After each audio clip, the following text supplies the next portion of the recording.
ഒരു വർഷം മുമ്പ് ഞാൻ വരച്ച ചിത്രങ്ങളിൽ ഒരുപാട് ഇഷ്ടപ്പെട്ട കുറേ പേപ്പറുകൾ ചേർത്ത് വെച്ച് ഞാനൊരു ഡ്രോയിങ് പുസ്തകം ഉണ്ടാക്കി. ഞാനത് ബർത്തിൻ്റെ മുകളിലാണ് വെച്ചിട്ടുണ്ടായിരുന്നത്. മഴക്കാലത്തെ ചോർച്ച കാരണം അത് ചെറുതായിട്ടൊന്ന് നനഞ്ഞു പൊതിർന്നു തുടങ്ങി. പോരാത്തതിന് സൈഡ് ഭാഗം ചെതലും തിന്നിട്ടുണ്ടായിരുന്നു. അതിലെൻ്റെ one of the favourite picture ആയിരുന്നു എൻ്റെ പി ജിയിലെ ക്ലാസ്മേറ്റ് ആയിട്ടുള്ള നിഷുവിനെ ഞാൻ വരച്ചിട്ടുണ്ടായിരുന്ന ചിത്രം. അത്രയും ഫേവറേറ്റ് ആയുള്ള റീസൺ എന്താണെന്ന് ചോദിച്ചിട്ടുണ്ടെങ്കിൽ എനിക്ക് നല്ല പെർഫെക്റ്റ് ആയിട്ട് കിട്ടിയെന്ന് തോന്നിയ ആദ്യത്തെ പിക്ചറായിരുന്നു. അത് കണ്ട് ഒരുപാട് ആളുകൾ നല്ല അഭിപ്രായം പറഞ്ഞിട്ടുണ്ടായിരുന്നു.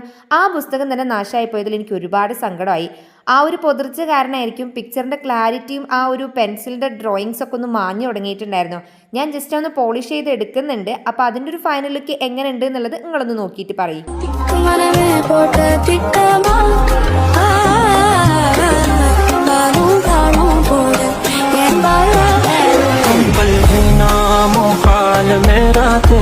അപ്പോൾ ഇഷ്ടപ്പെട്ടോ ഇല്ലയോ എന്ന് കമൻറ്റ് ചെയ്യാനായിട്ടും മറക്കണ്ട.